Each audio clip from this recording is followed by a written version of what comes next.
नमस्कार प्यारे स्टूडेंट, आप सभी का स्वागत है हमारे यूट्यूब चैनल लेट्स डिस्कस में। प्यारे स्टूडेंट, जैसा कि स्क्रीन पर देख रहे हैं, आज हम डिस्कस करने जा रहे हैं क्लास 10th का विषय विज्ञान होगा, जो कि वर्कशीट नंबर 42 और डी है। ठीक है, जो कि 11 अक्टूबर 2021 के लिए है। तो चलिए, उत्सर्जन क्या होता है। किसी भी जीवित शरीर के अंदर बहुत सारी रासायनिक अभिक्रिया होती रहती है, जिसके कारण विभिन्न प्रकार के वर्ज्य पदार्थ लगातार बनते रहते हैं।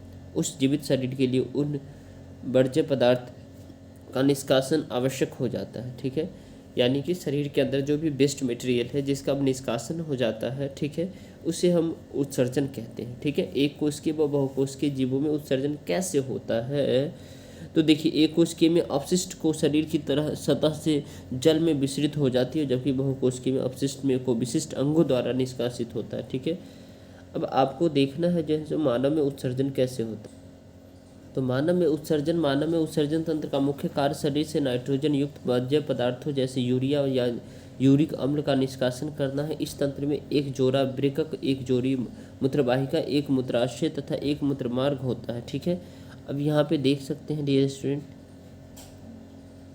देखिए ये उत्सर्जन के लिए क्या होता है, वृक्क होता है जो कि उदर में रीढ़ की हड्डी के दोनों ओर स्थित होता है, जबकि मूत्रवाहिनी क्या होता है, वृक्क में निर्मित मूत्र इस नलिका द्वारा प्रवाहित हो जाता है, यानी बाहर हो जाता है। ठीक है, मूत्राशय मूत्रवाहिनी द्वारा प्राप्त मूत्र का भंडारण करता है। ठीक है, अब उसके बाद मूत्रमार्ग क्या होता है, मूत्र का निष्कासन करता है, यानी बाहर कर देता है। ठीक है डियर स्टूडेंट, अब देखिए इसमें हमारा जो किडनी है, ठीक है, इसको भी हम देख लेते हैं। ठीक है, मानव मूत्र का रुधिर में वर्ज्य पदार्थ, यानी ये देखिए ये मूत्राशय है, ठीक है, यहाँ पे, और ये मूत्र मार्ग यानी सीसल में है। ठीक है, उसके बाद यहाँ देखिए महाशिरा है ये, ठीक है, उसके बाद बाई मूत्रवाहिनी है, ठीक है, उसके बाद महाधमनी है, बाई वृक्क शिरा है, बाया आपका वृक्क है, यानी वृक्क यानी किडनी है। ठीक है, ये भी आपका किडनी है, ठीक है, बाई वृक्क है, तो ये किडनी है। तो चलिए अब इसमें आगे देखते हैं।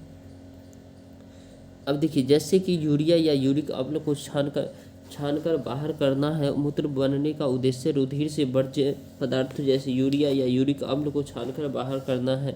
ये वर्ज्य पदार्थ रुधिर में से वृक्क द्वारा निष्कासित होकर मूत्रवाहिनी द्वारा मूत्राशय में प्रवेश करता है, जो कि मूत्रमार्ग द्वारा शरीर से बाहर निकल जाता है। ठीक है, अब देखिए वृक्क या नेफ्रॉन वृक्क का निस्यंदन क्या है। ठीक है,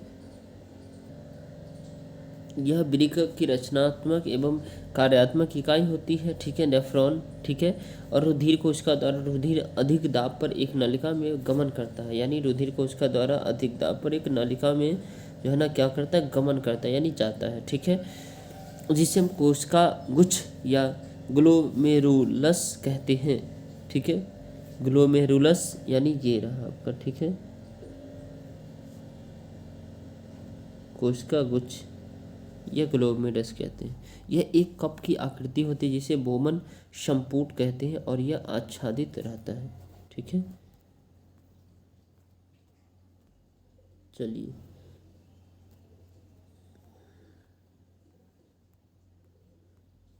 अब देखिए मूत्र का निर्माण कैसे होता है। ठीक है, तो शरीर में मूत्र निर्माण निम्न प्रक्रिया द्वारा होता है। अधिक दाब के अंतर्गत कोशिका गुच्छ अति सूक्ष्म निस्यंदन द्वारा विलय पदार्थों को बोमन संपुट में धकेलता है। ठीक है, यानी विलय पदार्थ को कहाँ धकेलता है, बोमन संपुट में, यानी कि कोशिका गुच्छ अति सूक्ष्म निस्यंदन द्वारा। ठीक है, तब रुधिर नलिका द्वारा प्रवाहित होता है, जहाँ ग्लूकोज, अमीनो अम्ल, लवण और जल का चयनित पुनर्वशोषण होता है, यानी उसमें अमीनो अम्ल, ग्लूकोज और जल, इस सब का चयनित होता है। ठीक है, उसके बाद क्या होता है डियर स्टूडेंट, जैसे जैसे मूत्र नलिका से प्रवाहित होती है तो कुछ आयन जैसे कि पोटासियम, अमोनियम रुधिर से मूत्र में प्रवाहित हो जाते हैं। ठीक है, तब संग्राहक वाहिनी मूत्र एकत्रित करती है और जल का पुनर्वशोषण भी हो जाता है।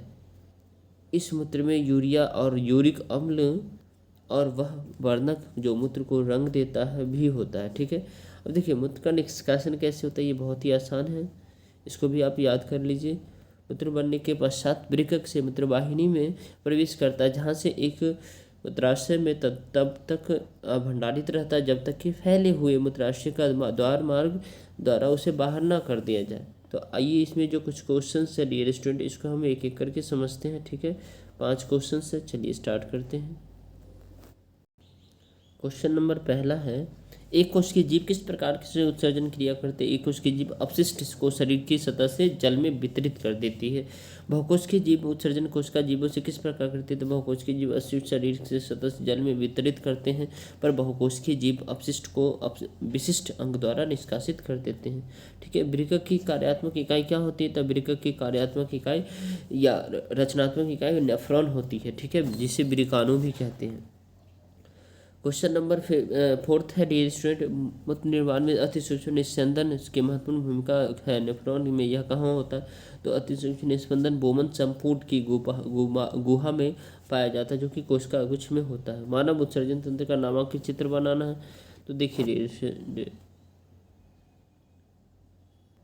ये आपको जो है ना बना लेना है डियर स्टूडेंट, ये मानव उत्सर्जन तंत्र का नामांकित चित्र।